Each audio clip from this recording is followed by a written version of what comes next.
12 বছরের ছেলে ট্রেনের মধ্যে চড়ে, টিকিট না দিয়ে নামে যায়, ঘরে আইসা বলে আজকে ট্রেনের টিকিট না দিয়ে চড়ে চলে আসছি। সবাই বলে যে কি চালাক ছেলে, টুইটি থেকে বেঁচে গেছে। কেউ চোর বলে না ওকে। আপনার তোমরা যে 3 জন বন্ধু আছো, তোমাদের মধ্যে সবচেয়ে চালাক বন্ধুকে যে বেশি মেয়ে পটাতে পারে, সেটা ঠিক না?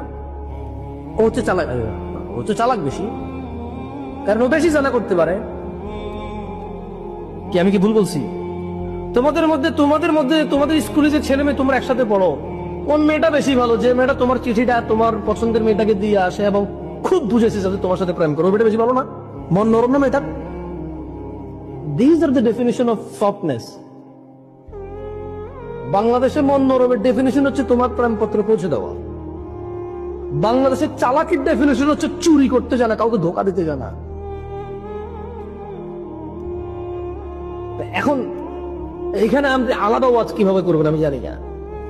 এখন একটা প্রশ্ন কমন থাকতে পারে যে ভাই, এই যে সমাজের নেশা, জেনা, মিথ্যা, অবৈধ উপার্জন, এই যে সমাজের নেশা, জুয়া, জেনা, ব্যভিচার, অবৈধ উপার্জন, মিথ্যাচার, জুলম, এগুলো থেকে বাঁচার উপায় কি? সবাই জানি খারাপ। ওই যে মেয়েটা 12 বছরের ছেলে ট্রেনের মধ্যে চড়ে, টিকিট না দিয়ে নামে যায়, ঘরে আইসা বলে আজকে ট্রেনের টিকিট না দিয়ে চড়ে চলে আসছি। সবাই বলে যে কি চালাক ছেলে, টুইটি থেকে বেঁচে গেছে। কেউ চোর বলে না ওকে। আপনার